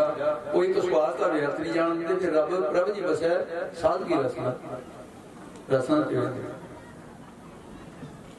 ਆਪਣੇ ਕੋਲ ਅੰਬਾਲਾ ਹੈ, ਬਹੁਤ ਪੁਰਾਣੀ ਬਾਤ ਹੈ। ਅੰਬਾਲੇ ਗੁਰਦੁਆਰਾ ਸਿੰਘ ਸਭਾ, ਇਸ ਗੁਰਦੁਆਰੇ ਦੇ ਅੰਦਰ ਸੰਤ ਗਿਆਨੀ ਸੁੰਦਰ ਸਿੰਘ ਜੀ ਪਿੰਡਰਾਂ ਵਾਲੇ ਮਹਾਂਪੁਰਸ਼ ਕਥਾ ਕਰਨ ਵਾਸਤੇ ਆਏ ਹੋਏ ਸਨ। ਪੁਰਾਣੀ ਬਾਤ ਕਰਨ ਲੱਗਾ, ਉਸ ਵੇਲੇ ਸੰਤ ਗਿਆਨੀ ਗੁਰਬਚਨ ਸਿੰਘ ਜੀ ਪਿੰਡਰਾਂ ਵਾਲੇ ਵਿਦਿਆਰਥੀ ਰੂਪ ਦੇ ਸੰਤਾਂ ਦੇ ਨਾਲ ਸਨ। ਇੱਕ ਤਾਂ ਉਹਨਾਂ ਨੇ ਸ਼ਾਇਦ ਲక్ష్మణ ਸਿੰਘ ਦੱਸਿਆ ਸੀ ਵੀ ਉਹਦੇ ਕੋਲ ਇੱਕ ਵੇਦ ਦਾ ਜੁਜਰ ਵੇਦ ਦਾ ਟੀਕਾ ਕੀਤਾ ਹੋਇਆ। ਬੜੀ ਅਜੀਬ ਕਿਸਮ ਦੀ ਗੱਲ ਕਿ ਟੀਕਾ ਕਿਸ ਨੇ ਕੀਤਾ ਸੀ? ਉਹ ਰਾਵਣ ਦਾ ਟੀਕਾ ਕੀਤਾ ਹੋਇਆ ਸੀ। ਉਹਨੇ ਚਾਰੇ ਵੇਦਾਂ ਦਾ ਟੀਕਾ ਕੀਤਾ ਸੀ। ਉਹ ਇੱਕ ਵੇਦ ਦਾ ਟੀਕਾ ਅੰਬਾਲੇ ਪਿਆ ਸੀ, ਹੁਣ ਨਹੀਂ ਪਤਾ ਵੀ ਇੱਥੇ ਹੈ ਜਾਂ ਨਹੀਂ। ਮਹਾਂਪੁਰਖਾਂ ਨੇ ਦੇਖਿਆ, ਉੱਥੇ ਮਹਾਂਪੁਰਸ਼ ਕਥਾ ਕਰ ਰਹੇ ਸੀ। ਇੱਕ ਗੁਰਮੁਖ, ਕਿਉਂਕਿ ਮਹਾਂਪੁਰਖਾਂ ਨੇ ਜਥੇ ਦੇ ਵਿੱਚ 45 ਤੋਂ ਲੈ ਕੇ 50 ਸਿੰਘਾਂ, 50 ਤੋਂ ਤਾਂ ਫਿਰ ਬਦਲਣ ਨਹੀਂ ਸੀ ਦਿੰਦੇ ਵੱਡੇ ਜਿਹੜੇ ਸੀ। ਸੰਤ ਗਿਆਨੀ ਗੁਰਬਚਨ ਸਿੰਘ ਦੇ ਕੋਲ ਤਾਂ 150 ਸਿੰਘ ਹੋ ਜਾਂਦਾ ਸੀ। ਉਹਨਾਂ ਦੀ ਕਰੜੀ ਘਾਲਣਾ ਕਿਹੋ ਜਿਹੀ ਸੀ? ਉਹ ਕਹਿੰਦੇ ਬਈ ਜਿਵੇਂ ਜਿਹੜੇ ਬਹੁਤ ਸਾਰੇ ਵਧੀਆ ਸਕੂਲ ਨੇ, ਉਹ ਕਹਿੰਦੇ ਵੀ ਬੱਚੇ ਦਾ ਟੈਸਟ ਲਿਆਂਗੇ, ਫਿਰ ਜੇ ਟੈਸਟ ਕਲੀਅਰ ਕਰਦਾ ਸੀ ਐਡਮਿਸ਼ਨ ਦੇਣਾ। ਪਿੰਡਰਾਂ ਵਾਲੇ ਜਥੇ 'ਚ ਵੀ ਇੱਕ ਟੈਸਟ ਨਹੀਂ ਸੀ ਹਰੇਕ ਕਲੀਅਰ ਕਰ ਸਕਦਾ। ਉਹ ਕੀ ਸੀ ਕਿ ਵੀ 5 ਬਾਣੀਆਂ ਅੰਮ੍ਰਿਤ ਵਾਲੀਆਂ ਜਵਾਨੀ ਕੰਠ ਸੁਣਾ ਦੇ ਤੇ 5 ਗ੍ਰੰਥੀ ਸਾਰੀ ਜਵਾਨੀ ਕੰਠ ਸੁਣਾ ਦੇ ਸ਼ੁੱਧ, ਔਰ 5 ਕਕਾਰਾਂ ਦੀ ਰਹਿਤ ਪੂਰੀ ਸਹੀ ਹੋਣੀ ਚਾਹੀਦੀ ਹੈ। 5 ਕਕਾਰਾਂ ਦੀ ਰਹਿਤ ਤੇਰੀ ਸਹੀ ਹੋਣੀ ਚਾਹੀਦੀ, ਫਿਰ ਤੈਨੂੰ ਐਡਮਿਸ਼ਨ ਮਿਲੇਗੀ, ਵਰਨਾ ਤੂੰ ਜਥੇ ਦੇ ਰਹਿਣ ਦੇ ਕਾਬਲ ਨਹੀਂ। ਇਸ ਲਈ ਫਿਰ ਸਾਰੀ ਸਾਧੂ ਸੀ ਭਾਈ, ਬੰਦਗੀ ਵਾਲੇ ਸੀ। ਤਾਂ ਮਹਾਂਪੁਰਖ ਕਥਾ ਕਰਦੇ ਸੀ, ਇੱਕ ਸਿੰਘ ਨੇ ਰੌਲਾ ਪਾ ਦਿੱਤਾ, ਕਹਿੰਦੇ ਜੀ ਗੁਰੂ ਗੋਬਿੰਦ ਸਿੰਘ ਜੀ ਆ ਗਏ, ਗੁਰੂ ਗੋਬਿੰਦ ਸਿੰਘ ਜੀ ਆ ਗਏ, ਐ ਰੌਲਾ ਪਾ ਦਿੱਤਾ। ਤੇ ਮਹਾਂਪੁਰਖ ਕਹਿੰਦੇ ਭਾਈ ਇਹਨੂੰ ਚੁੱਪ ਕਰਾਓ, ਐਵੇਂ ਰੌਲਾ ਪਾਉਂਦਾ। ਉਹਨੇ ਫੇਰ ਕਹਿੰਦੇ ਜੀ ਹੁਣ ਮਹਾਰਾਜ ਨੂੰ ਮੱਥਾ ਟੇਕ ਕੇ ਹੁਣ ਇਸ ਵੇਲੇ ਜੀ ਗੇੜਾ ਕੱਢ ਕੇ ਮਹਾਂਪੁਰਖਾਂ ਦੇ ਕੋਲ ਮੋਢੇ ਤੇ ਹੱਥ ਰੱਖਿਆ। ਸੰਤ ਕਹਿੰਦੇ ਵੀ ਚੱਕ ਕੇ ਲੈ ਜਾਓ, ਕਹਿੰਦੇ ਇਹਦੇ ਦਿਮਾਗ ਨੂੰ ਕੁਛ ਕੀ ਚੜੀ, ਇਹਦੀ ਮਾਲਸ਼ ਕਰੋ। ਸਿੰਘ ਲਾ ਕੇ ਉਹਦੀ ਮਾਲਸ਼ ਕਰ, ਮਾਲਸ਼ ਕਰ ਕਰਕੇ ਉਹਦਾ ਨਾਸ ਮਾਰਤਾ। ਉਹਨੂੰ ਕਿਹੜੇ ਬੁਰਕੀ ਚੜੀ ਸੀ, ਗੱਲ ਤਾਂ ਸਹੀ ਕਰ ਰਿਹਾ ਸੀ। ਬਾਅਦ ਦੇ ਵਿੱਚ ਮਹਾਂਪੁਰਖਾਂ ਨੂੰ ਆ ਕੇ ਮਿਲਿਆ, ਕਹਿਣ ਲੱਗਾ ਜੀ ਤੁਸੀਂ ਚੰਗੀ ਮੇਰੇ ਨਾਲ ਕਰਾਈ ਹੈ। ਸੰਤ ਕਹਿੰਦੇ ਤੂੰ ਮੇਰੇ ਨਾਲ ਚੰਗੀ ਕਰਾਈ, ਮੈਂ ਕੀ ਕਰਾਈ ਹੈ? ਕਹਿੰਦੇ ਮੈਨੂੰ ਐਂ ਦੱਸ ਤੂੰ ਰੌਲਾ ਕਿਉਂ ਪਾਇਆ? ਕਹਿੰਦਾ ਜੀ ਮੈਨੂੰ ਇੱਕ ਗੱਲ ਦੱਸੋ, ਕੀ ਗੁਰੂ ਗੋਬਿੰਦ ਸਿੰਘ ਜੀ ਨਹੀਂ ਆਏ ਸੀ? ਕੀ ਮੈਂ ਝੂਠ ਕਿਹਾ? ਗੁਰੂ ਗੋਬਿੰਦ ਸਿੰਘ ਸਾਹਿਬ ਆਏ? ਕਹਿਣ ਲੱਗੇ ਬਿਲਕੁਲ। ਕਹਿੰਦੇ ਫਿਰ ਮੈਂ ਕਿਹੜੀ ਗੱਲ ਕੀ ਹੈ, ਮੈਂ ਤਾਂ ਸੱਚ ਹੀ ਕਿਹਾ। ਕਹਿੰਦੇ ਗੱਲ ਸੁਣ ਲੈ ਵੀ ਤੈਨੂੰ ਇੱਕ ਦਿਨ ਗੁਰੂ ਗੋਬਿੰਦ ਸਿੰਘ ਜੀ ਖੇਤਾਂ ਹੋਛਿਆ, ਉਦੋਂ ਹੀ ਰੌਲਾ ਪਾਤਾ। ਕਹਿੰਦੇ ਮੈਂ ਰੋਜ਼ ਜਦੋਂ ਕਥਾ ਕਰਦਾ ਰੋਜ਼ ਮੈਨੂੰ ਦਰਸ਼ਨ ਹੁੰਦੇ ਨੇ ਗੁਰੂ ਗੋਬਿੰਦ ਸਿੰਘ ਜੀ ਦੇ। ਸੰਤ ਕੇ ਸੰਗ ਰਹਿ ਦਿੰਦਾ। ਸੰਤ ਬਾਬਾ ਆਤਰ ਸਿੰਘ ਜੀ ਬਾਸੂਆਣੇ ਵਾਲੇ ਇਸ਼ਨਾਨ ਕੀਤਾ, ਗੁਰੂ ਗੋਬਿੰਦ ਸਿੰਘ ਸਾਹਿਬ ਦੇ ਦੱਸੇ ਇਸ਼ਾਰੇ ਪਹੁੰਚੇ ਵਜ਼ੀਰ ਸਿੰਘ ਦੇ ਕੋਲ। ਕਹਿਣ ਲੱਗੇ ਵਜ਼ੀਰ ਸਿੰਘ ਕਿਵੇਂ ਆ? ਕਹਿਣ ਲੱਗੇ ਮਹਾਰਾਜ ਵੀ ਅੰਤ ਦਾ ਵੇਲਾ ਹੈ ਤੇ ਮੇਰੀ ਇੱਕ ਇੱਛਾ ਪੂਰੀ ਕਰ ਦਿਓ। ਕਹਿਣ ਲੱਗੇ ਦੱਸੋ? ਕਹਿੰਦੇ ਜੀ ਪਹਿਲਾਂ ਤਾਂ ਮੈਨੂੰ ਦੱਸੋ ਵੀ ਮੇਰਾ ਕੁਝ ਸਮਾਂ ਜ਼ਿੰਦਗੀ ਦਾ ਰਹਿੰਦਾ ਜਾਂ 2-4 ਪਲ? ਕਹਿੰਦੇ ਨਹੀਂ, ਅਜੇ ਤੇਰੇ ਕੋਲ ਘੱਟੋ ਘੱਟ ਵੀ ਅਜੇ ਘੰਟਾ, ਸਵਾ ਘੰਟਾ, 1.5 ਘੰਟੇ ਨੂੰ ਪ੍ਰਾਣ ਤੇਰੇ ਨਿਕਲਣੇ, ਅਜੇ ਤੇਰੇ ਕੋਲ ਸਮਾਂ ਹੈ। ਕਹਿੰਦਾ ਜੀ ਫਿਰ ਇਹਦੇ ਵਿੱਚ ਮੈਨੂੰ ਇੱਕ ਸੁਖਮਨੀ ਸਾਹਿਬ ਦਾ ਪਾਠ ਆਪਣੀ ਰਸਨਾ ਨਾਲ ਸੁਣਾ ਦੇ। ਕਹਿਣ ਲੱਗੇ ਕੋਈ ਬਾਤ ਨਹੀਂ। ਮਹਾਂਪੁਰਸ਼ਾਂ ਨੇ ਇੱਕ ਸੁਖਮਨੀ ਸਾਹਿਬ ਦਾ ਪਾਠ ਉਹਨੂੰ ਸੁਣਾਇਆ। ਪਾਠ ਸੁਣਾਉਣ ਤੋਂ ਬਾਅਦ ਤੇ ਮਹਾਂਪੁਰਸ਼ਾਂ ਦੇ ਸਨਮੁਖ ਉਹਨੇ ਸਰੀਰ ਦਾ ਪਰਿਤਿਆਗਨ ਕੀਤਾ। ਕਹਿੰਦੇ ਵਜ਼ੀਰ ਸਿੰਘ ਮਰਨ ਦੇ ਵੇਲੇ ਗੁਰਬਾਣੀ ਦੇ ਅੰਦਰ ਜਿਹੜਾ ਲਿਖਿਆ, ਅਮਰ ਸ਼ਰਾਨੋ ਲੇਖਾ ਦੇਣਾ, ਆਏ ਕਠਨ ਦੂਤ ਜਮ ਲੈਣਾ। ਜਿਹੜੇ ਬੰਦਿਆਂ ਦੇ ਕੋਲ ਸੰਗਤ ਵਿੱਚ ਬਹਿਣ ਦੇ ਲਈ 4 ਘੜੀਆਂ ਸਮਾਂ ਨਹੀਂ, ਅਰੇ ਇਹ ਉਹ ਘੜੀਆਂ ਜਿੱਥੇ ਜਮਦੂਤਾਂ ਨੂੰ ਛੁਡਾਉਣਾ, ਉੱਥੇ ਕਿਸੇ ਨੇ ਨਹੀਂ ਛੁਡਾਉਣਾ। ਭਾਵੇਂ ਕੋਈ ਲੀਡਰ ਹੋਵੇ, ਭਾਵੇਂ ਕੋਈ ਮਿਨਿਸਟਰ ਹੋਵੇ, ਭਾਵੇਂ ਕੋਈ ਪਖੰਡੀ ਹੋਵੇ ਤੇ ਭਾਵੇਂ ਅਮੀਰ ਹੋਵੇ, ਗਰੀਬ ਹੋਵੇ, ਉੱਥੇ ਆ 4 ਘੜੀਆਂ ਇਹਨਾਂ ਨੇ ਛੁਡਾਉਣਾ, ਉੱਥੇ ਨਹੀਂ ਛੁਡਾਉਣਾ ਕਿਸੇ ਨੇ। ਬਹੁਤ ਪ੍ਰਪੰਚ ਕਰ ਪਰਤਾਂ ਲਿਆਵੇ, ਦੁਨੀਆ ਲੁੱਟ ਲੁੱਟ ਕੇ ਆਪਣੀਆਂ ਤਿਜੋੜੀਆਂ ਭਰਨ ਵਾਲੇ ਅਮੀਰ ਲੋਕ ਸੁੱਤਦਾਰਾ ਪੈ ਆਨ ਲਟਾਵੇ। ਪੁੱਤਰਾਂ ਧੀਆਂ ਨੂੰ ਦੇਣ ਵਾਲਿਓ, ਇੱਕ ਦਿਨ ਜਦੋਂ ਲੇਖਾ ਹੋਣ ਤੇ ਗਲ 'ਚ ਸੰਗਲ ਤੁਹਾਡੇ ਪੈਣਾ, ਗੁਰਬਾਣੀ ਕਹਿ ਰਹੀ ਹੈ। ਉਸ ਵੇਲੇ ਨਹੀਂ ਛਡਾਉਣਾ ਕਿਸੇ ਨੇ। ਬਹੁਤ ਪ੍ਰਪੰਚ ਕਰ ਪਰਤਾਂ ਲਿਆਵੇ, ਸੁੱਤਦਾਰਾ ਪੈ ਆਨ ਲਟਾਵੇ। ਮਨ ਮੇਰੇ ਭੁੱਲੇ ਕੱਪ ਨਾ ਕੀਜੇ, ਅੰਤ ਨਵੇਰਾ ਤੇਰੇ ਜੀ ਪੈ। ਕਹਿਣ ਲੱਗੇ ਵਜ਼ੀਰ ਸਿੰਘ ਨਾਨਕ ਜਿਨ ਕੋ ਸਤਿਗੁਰ ਮਿਲਿਆ, ਤਿਨ ਕਾ ਲੇਖਾ ਨਿਪਟ। ਅੰਤ ਦੇ ਵੇਲੇ ਸਿਆਪਾ ਸੱਚਖੰਡ ਚਲਾ ਗਿਆ। ਮਹਾਂਪੁਰਖਾਂ ਦਾ ਹੀ ਸੰਗੀ 7 ਸਾਲ ਪਿੰਡਰਾਂ ਵਾਲੇ ਜਥੇ ਦੁੱਧ ਪਿਆਉਣ ਦੀ ਸੇਵਾ ਕਰਦਾ ਰਿਹਾ। 7 ਸਾਲ ਇਹ ਸੰਗਿਆ ਦੀ ਗੁਰਬਚਨ ਸਿੰਘ ਦੇ ਵੇਲੇ ਦੀ ਸਮਾਂ ਆ ਗਿਆ। ਥੋੜਾ ਜਿਹਾ ਬੁਖਾਰ ਚੜਿਆ ਸੀ। ਜਦੋਂ ਬੁਖਾਰ ਦੀ ਹਾਲਤ ਵਿੱਚ ਉਹਨੂੰ ਪਤਾ ਲੱਗ ਗਿਆ ਵੀ ਸਰੀਰ ਤਾਂ ਹੁਣ ਮੇਰਾ ਸ਼ਾਂਤ ਹੋ ਜਾਣਾ ਹੈ, ਡਾਕਟਰ ਨੇ ਕਿਹਾ ਸੀ ਵੀ ਇਸ਼ਨਾਨ ਨਹੀਂ ਕਰਨਾ। ਉਹ ਕਹਿੰਦਾ ਵੀ ਮੈਂ ਇਸ਼ਨਾਨ ਕਰਨਾ। ਪੁਰਾਣੇ ਸਮੇਂ 'ਚ ਬੁਖਾਰ ਹੋ ਜਾਵੇ ਨਾ, ਇਸ਼ਨਾਨ ਨਹੀਂ ਸੀ ਕਰਨ ਦਿੰਦੇ, ਹੁਣ ਥੋੜਾ ਜਿਹਾ ਢੰਗ ਤਰੀਕਾ ਬਦਲ ਗਿਆ। ਹੁਣ ਤਾਂ ਕਹਿੰਦੇ ਬਰਫ਼ ਦੇ ਸਿਰ ਤੇ ਰੱਖੋ।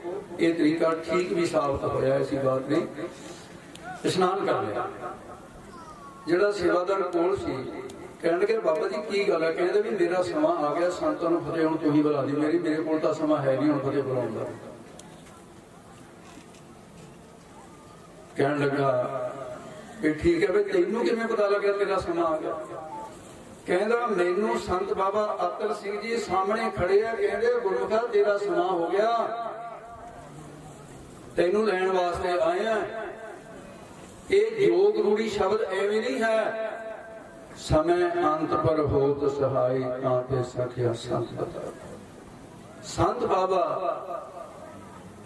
ਕੜਾਮਾ ਵਾਲੇ ਮਹਾਂਪੁਰਸ਼ ਪੀਪਾ ਭਗਤ ਜਿਹਦੀ ਗੁਰੂ ਗ੍ਰੰਥ ਸਾਹਿਬ ਦੇ ਵਿੱਚ ਬਾਣੀ ਹੈ, ਰਾਮਾਨੰਦ ਜੀ ਹੋਏ, ਇਹਨਾਂ ਸਾਰੇ ਜਿੰਨੇ ਵੀ ਇਹ ਭਗਤ ਹੋਏ ਨੇ ਇਹਨਾਂ ਦਾ ਗੁਰੂ ਰਾਮਾਨੰਦ ਜੀ ਹੋਏ ਆ।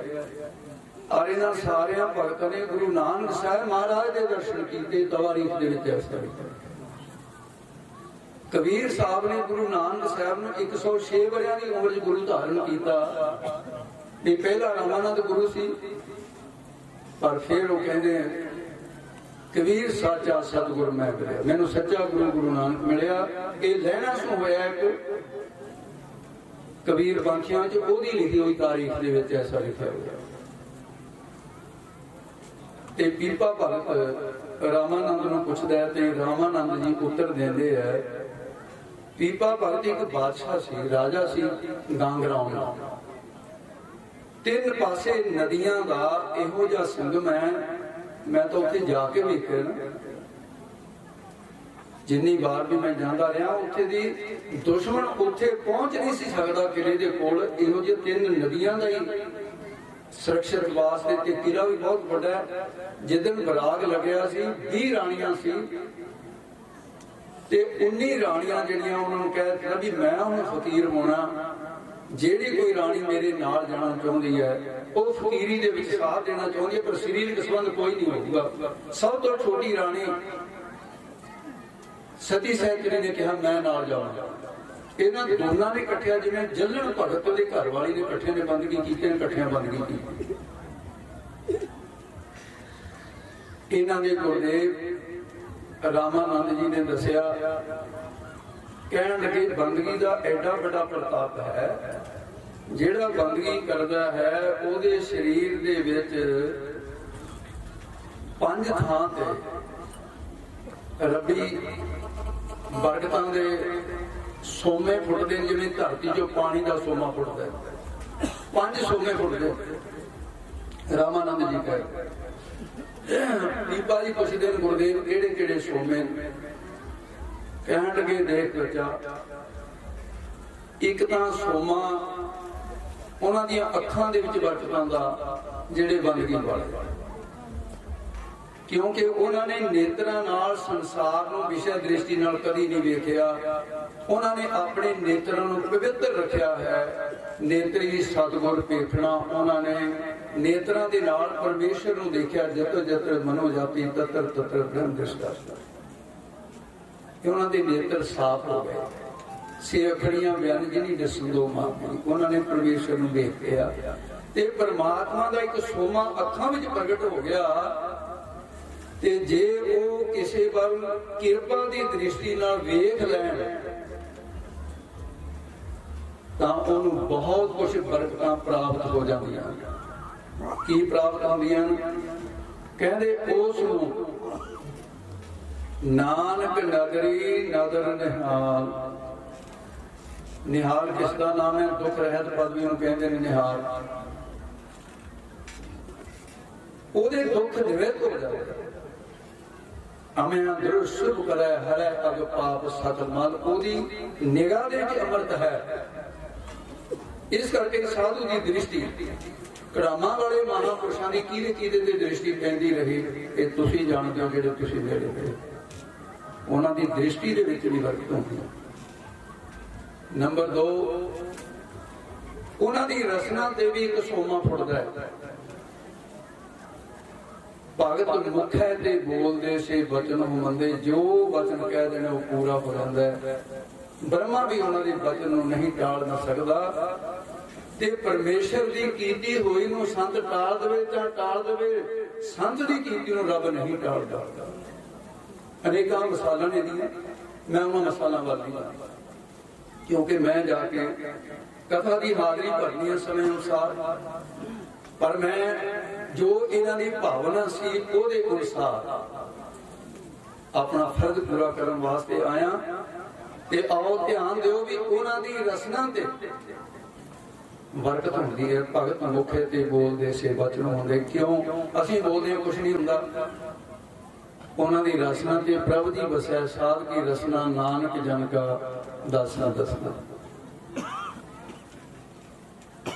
ਇਸ ਕਰਕੇ ਤੇ ਗੁਰੂ ਸਾਹਿਬ ਨੇ ਬਚਨ ਕੀਤਾ, ਬੁੱਧੂ ਤੇਰਾ ਆਵਾ ਪੱਕਾ ਨਿਕਲੇਗਾ, ਤੇ ਭਾਈ ਲੱਖੂ ਨੇ ਕਹਿਤਾ ਆਵਾ ਕੱਚਾ ਨਿਕਲੇਗਾ। ਤੇ ਬੁੱਧੂ ਸ਼ਾਹ ਜਾ ਕੇ ਕਹਿੰਦਾ ਮਹਾਰਾਜ ਤੇ ਇਹ ਦੱਸੋ ਤੁਸੀਂ ਸਿੱਖ ਵੱਡੇ ਤੇ ਤੁਸੀਂ ਵੱਡੇ ਹੋ, ਤੁਹਾਡਾ ਬਚਨ ਕਿਵੇਂ ਹੈ? ਤਾਂ ਮੇਰਾ ਤਾਂ ਆਵਾ ਕੱਚਾ ਰਹਿ ਗਿਆ, ਮੈਂ ਤਾਂ ਪਟਿਆ ਗਿਆ। ਕਹਿੰਦੇ ਬੁੱਧੂ ਸ਼ਾਹ ਤੂੰ ਸ਼ਰਨ ਵਿੱਚ ਆਇਆ, ਪਰ ਤੇਰੇ ਕੋਲੋਂ ਗਲਤੀ ਹੋਈ, ਤੂੰ ਸੰਤ ਦਾ ਨਿਰਾਦਰ ਕਰ ਬੈਠਾ।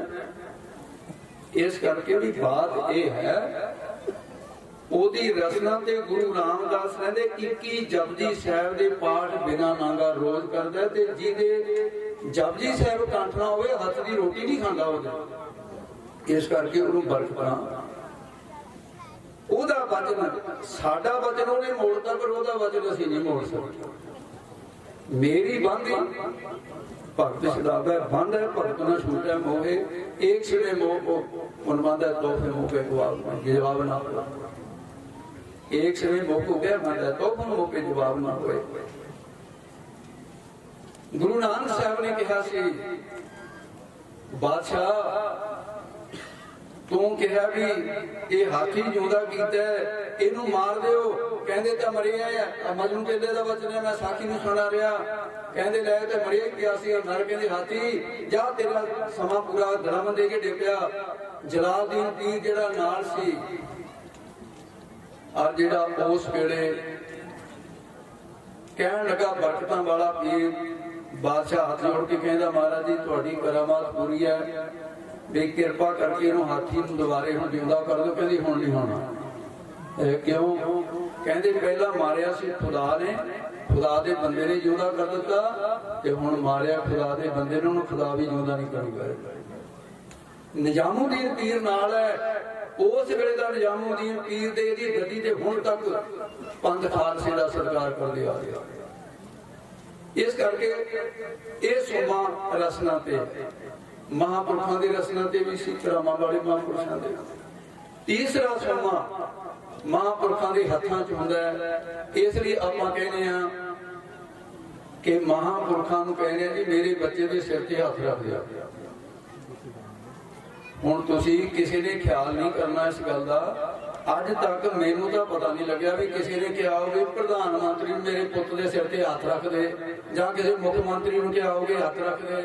ਉਹ ਹੱਥ ਰੱਖ ਕੇ ਬੇੜਾ ਦਾ ਭਾਵੇਂ ਕਰ ਜਾਣ, ਪਰ ਪੱਲੇ ਕੁਝ ਨਹੀਂ ਹੁੰਦਾ। ਉਹਨਾਂ ਦੇ ਹੱਥਾਂ 'ਚ ਕੀ ਹੈ?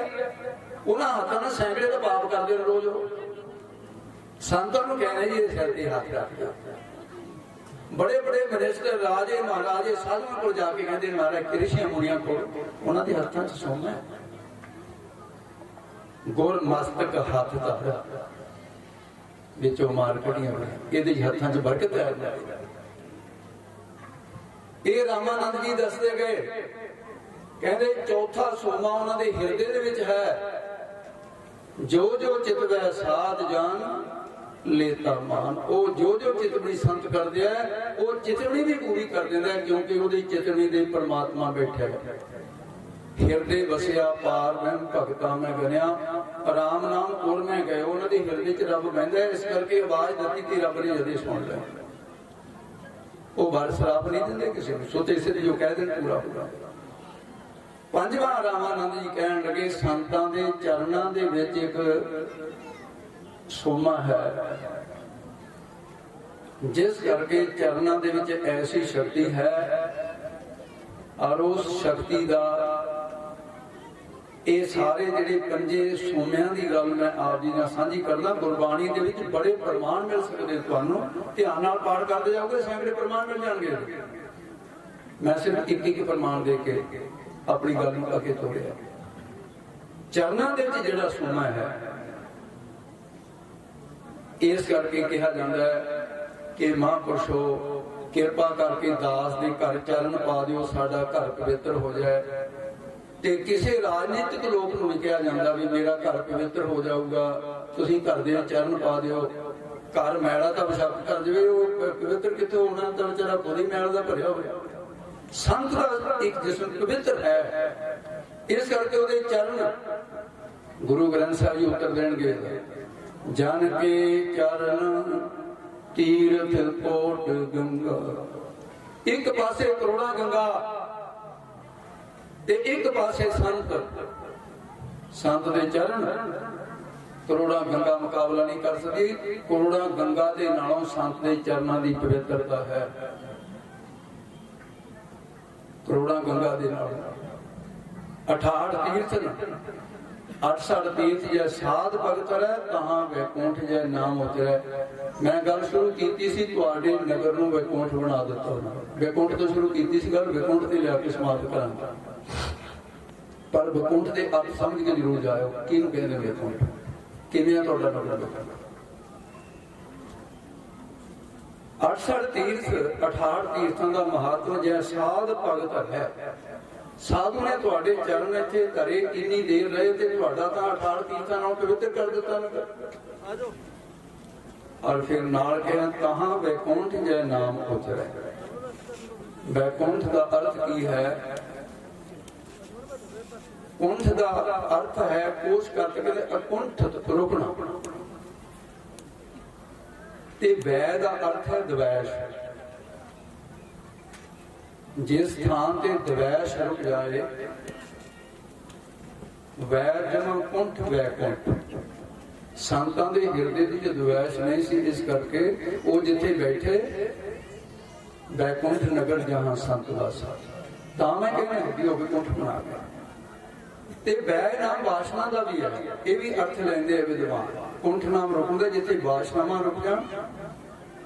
ਔਰ ਫਿਰ ਮਹਾਪੁਰਸ਼ ਜਿਨ੍ਹਾਂ ਦੇ ਹਿਰਦੇ ਦੇ ਵਿੱਚ ਸਦਾ ਹੀ ਉਸ ਪਰਮੇਸ਼ਵਰ ਦਾ ਵਾਸਾ ਹੈ।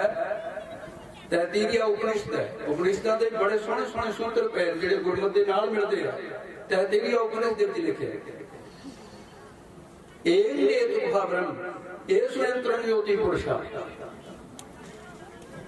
ਉਹਨਾਂ ਦੇ ਹਿਰਦੇ ਦੇ ਅੰਦਰ ਗੁਰਬਾਣੀ ਦੇ ਵਿੱਚ ਇਸ ਤੈਤੀਰੀਆ ਉਪਨਿਸ਼ਦ ਦੇ ਸਿਧਾਂਤ ਨੂੰ ਸੌਖਾ ਕਰਕੇ ਪੜ੍ਹਨਾ ਤਾਂ ਹਿਰਦੇ ਕਮਲ ਮੈਂ ਹਰ ਕਾ ਵਾਸ। ਉਹਨਾਂ ਦੇ ਹਿਰਦੇ ਦੇ ਵਿੱਚ ਵਾਹਿਗੁਰੂ ਪਰਮੇਸ਼ਵਰ ਵਸਦਾ ਹੈ। ਇਸ ਕਰਕੇ ਭਾਈ ਉਹਨਾਂ ਦੀਆਂ ਬਰਕਤਾਂ, ਉਹਨਾਂ ਦੀਆਂ ਸਰੀਰ ਚਲਾ ਜਾਏ ਸੰਤ ਨਹੀਂ ਜਾਂਦਾ। ਸਾਖਤ ਮਰੈ ਸੰਤ ਸਭ ਜੀਵੈ, ਨਾਮ ਰਸੈਨ ਅੰਮ੍ਰਿਤ ਪੀਵੈ। ਇੰਨੀ ਸੇਵਾ ਪ੍ਰਵਾਨ ਕਰਨੀ ਤੁਹਾਡੀ ਇੱਛਾ ਅਨੁਸਾਰ ਤਾਂ ਮੈਨੂੰ ਸਮਾਂ ਹੋਰ ਲਾਉਣਾ ਚਾਹੀਦਾ ਸੀ, ਜੋ ਤੁਹਾਡੇ ਵੱਲੋਂ ਮੈਨੂੰ ਹੁਕਮ ਮਿਲਿਆ ਹੋਇਆ।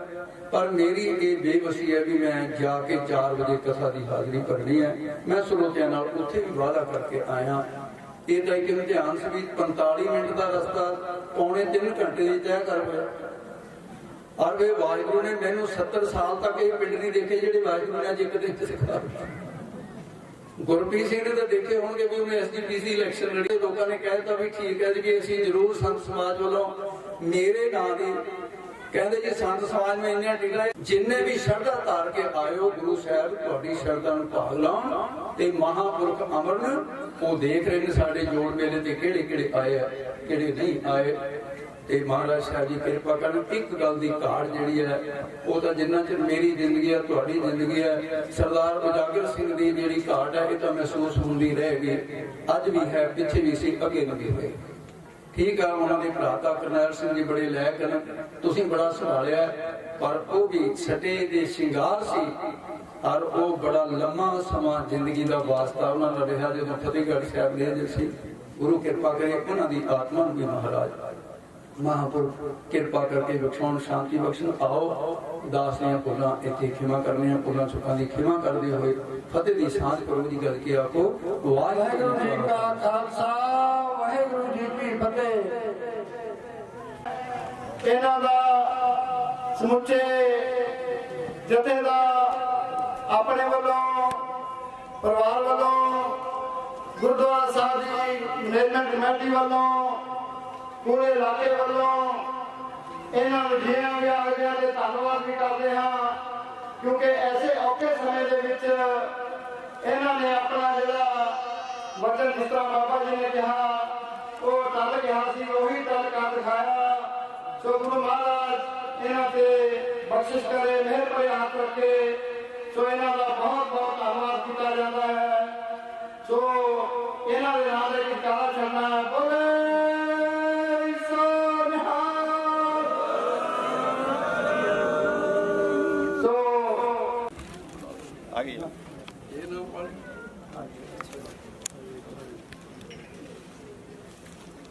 ਬੋਲੇ ਸੋ ਨਿਹਾਲ। ਬੋਲੇ ਸੋ ਨਿਹਾਲ। ਸੋ ਇਹਨਾਂ ਦਾ ਬਹੁਤ ਬਹੁਤ ਧੰਨਵਾਦ ਵੀ ਕੀਤਾ ਜਾਂਦਾ ਹੈ। ਔਰ ਜੋ ਮੈਂ ਵਿਸ਼ੇਸ਼ ਤੌਰ ਤੇ ਇਹਨਾਂ ਨੇ ਜੋ ਗੈਸ ਸਿਲੰਡਰਾਂ ਦੀ ਸੇਵਾ ਕੀਤੀ ਹੈ, ਕਿਉਂਕਿ ਸਾਰੇ ਗੈਸ ਸਿਲੰਡਰਾਂ ਦੀ ਏਜੰਸੀ ਇਹਨਾਂ ਦੀ ਹੈ। ਜਦੋਂ ਅਸੀਂ ਇਹਨਾਂ ਨੂੰ ਬੇਨਤੀ ਕੀਤੀ, ਇਹਨਾਂ ਨੇ ਕਿਹਾ ਜਿੰਨੇ ਵੀ ਸਿਲੰਡਰ ਲੈਣੇ ਚਾਹੀਦੇ ਨੇ ਉਹਨੇ ਸਾਨੂੰ ਦੱਸ ਦਿਓ, ਉਹਨੇ ਪਹੁੰਚਾ ਦਿਆਂਗੇ। ਸੋ ਇਹਨਾਂ ਨੇ ਸਾਡੀ ਬੇਨਤੀ ਪੂਰੀ ਕਰਦੇ ਹੋਏ ਗੈਸ ਸਿਲੰਡਰਾਂ ਦੀ ਜੋ ਸੇਵਾ ਕੀਤੀ ਹੈ, ਸੋ ਬਹੁਤ ਬਹੁਤ ਧੰਨਵਾਦ, ਬਹੁਤ ਬਹੁਤ ਧੰਨਵਾਦ। ਵਾਹਿਗੁਰੂ ਜੀ ਕਾ ਖਾਲਸਾ, ਵਾਹਿਗੁਰੂ ਜੀ ਕੀ